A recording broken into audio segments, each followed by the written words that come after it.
দেখতে পাচ্ছেন আজকে আমরা আমাদের কচুর জমিতে একটা ঘাস মারার ওষুধ দিব। এর জন্য আমরা ঘাস মারার ওষুধগুলো নিয়ে নিচ্ছি। আসসালামু আলাইকুম। এই দেখতে পাচ্ছেন আমরা দোলনা ঘাসের ওষুধ। এই ঘাসের ওষুধটা আমরা ভুট্টার জমিতে দিয়েছি। এই বছরই আমরা এই ঘাসের ওষুধগুলো ব্যবহার করছি, দেখি কীরকম রেজাল্ট হয়। মাশাআল্লাহ, এই দেখতে পাচ্ছেন আমরা এই ঘাসের ওষুধটা ভুট্টা খেতে দিয়েছি। ভুট্টা খেতে ভালোই ঘাস মরেছে, ভুট্টা গাছের কোনো ক্ষতি হয় না, এইটা দিলে ভালোই হয়। দেখতে পাচ্ছেন মাশাআল্লাহ, এই ওষুধটা আমরা এবারকার কচু ক্ষেতে দিয়ে দেখব। আমাদের এই কচু ক্ষেত্রে আগে লাগানো হয়েছিল, এটা থেকে একবার আগাছা পরিষ্কার এবং লাগানোর ভিডিও দেওয়া আছে। আমাদের চ্যানেলে ঢুকে দেখে আসতে পারেন। দেখতে চাইলে অবশ্যই আমাদের চ্যানেলে ঢুকে দেখে আসতে পারেন। এর জন্য আমরা এই জমিটাতে একবার গাছ পরিষ্কার করে দিয়েছিলাম আগাছা, এরপরে আবারও আগাছা হয়ে গেছে, অনেক আগাছা হয়ে গেছে। এখন কাজেরও একটু চাপ, এর জন্য আমরা এই আগাছাগুলা পরিষ্কার না করে এইবারকার দেখি ঘাসের ওষুধ দিয়ে কোনো রেজাল্ট হয়নি। মাশাআল্লাহ, আপনারা দেখতে পারবেন এই এক ভিডিওর মধ্যেই আমাদের ঘাসের ওষুধ দেওয়া কীরকম হয়েছে, গাছগুলো কীরকম হয়েছে। আমরা একটা জিনিস দেওয়ার চেষ্টা করি, ওইটা দিয়ে তারপরে ওইটার রেজাল্ট কীরকম হয় ওইগুলো দেখে তারপরে একটা ভিডিও উপস্থাপন করার চেষ্টা করি। মাশাআল্লাহ, দেখতে পাচ্ছেন আমাদের এই পুরো জমিটাতে এরকম করে স্প্রে করে ওষুধ দিয়ে দেওয়া হচ্ছে। এরকম করে আমরা গাছের পাতাতে ওষুধগুলো দিইনি। এই ওষুধটা গাছের পাতাতে দিলে গাছের একটু সমস্যা হয়, এমনিতে এটা একটু সমস্যা কম হয়, গাছগুলা মরে যায়। এটা আমরা এই জন্য চেষ্টা করেছি শুধু ঘাসের মধ্যে দেওয়ার জন্য, যাতে কচুতে না লাগে।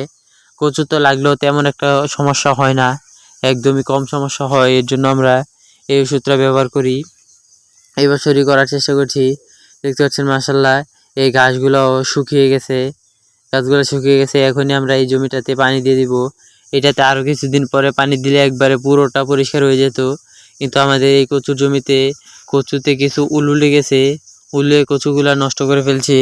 কচুর জমিতে পানি দেওয়ার জন্য আমরা এই পুকুরে আমরা মেশিনও লাগিয়ে দিয়েছি। দেখতে পাচ্ছেন এই পুকুরটা গাঁট বাঁধানো সুন্দর, এইটা থেকে পানি কমানো হয়। এই জন্য আমরা এইটা থেকেই পানিগুলা কমানোর চেষ্টা করছি। এই পাশে আমরা আমাদের কচুর জমিতে পানি ছেড়ে দিয়েছি। মাশাআল্লাহ, এরকম করে আমরা এই জমিটাতে ভালো করে পানি দিয়ে নিব। এরকম করে 2-3 দিন পানি দিয়ে তারপরে এখানে আমরা সার দিয়ে দিব, কারণ এই জমিটা দীর্ঘদিন যাবৎ শুকনা ছিল। এই জমিটাতে একদিন পানি দিলে এটা একদমই শুকিয়ে যায়। এজন্য দীর্ঘ 3 দিন যাবৎ আমরা পানি দিয়েছি। টানা 3 দিন পানি দেওয়ার পরে এটার মধ্যে আমরা সার ছিটানোর চেষ্টা করব। মাশাআল্লাহ, এটাতে গাছগুলো অনেক ভালোই মরেছে। এখন আবার পানি দিয়ে দিয়েছি, তাও মাশাআল্লাহ পানি দিয়ে দেখব কীরকম হয়। গাছগুলো আবার জেতা হলে এগুলা একটু নিড়িয়ে দিতে হবে। এবারকার আর ওষুধ দেব না, কিছু গাছ আছে ওগুলো আমরা হাতেই নিড়িয়ে দিব। মাশাআল্লাহ, দেখতে পাচ্ছেন এই জমিটাতে পানি দেওয়া হয়ে গেছে। কচু গাছগুলো মাশাআল্লাহ অনেক সুন্দর, কিন্তু উলুয়ে একটু সমস্যা হয়ে গেছে, কচু অনেকগুলো নষ্ট হয়ে গেছে। তারপরও মাশাআল্লাহ, দেখতে পাচ্ছেন এটাতে পানি দেওয়া, এখনই আমরা এই জমিটাতে সার দিয়ে দিব। 3 দিন পরে আমরা সার দিচ্ছি। এই ভিডিওটা করতে আমাদের মোট 17 দিনের মতন লেগেছে। এই ওষুধটা দিলে আমাদের এই কচুর গাছের গাছগুলো মরতে সময় লেগেছে প্রায় 15 দিনের মতো। 15 দিন পরে আমরা এটাতে পানি দিয়ে তারপরে এখানে আমরা সার দিয়ে দিচ্ছি। মাশাআল্লাহ, খুব ভালো করে আমরা সারগুলো ছিটিয়ে দিচ্ছি। এখানে আমরা ইউরিয়া সার নিয়েছি 7 কেজি, মাইটা সার 7 কেজি, আর লাল সার 4 কেজি। এরকম করে পুরো জমিটাতে সার ছিটিয়ে দিচ্ছি। ভালো করে 2 বাইনে ছিটিয়ে দিয়েছি।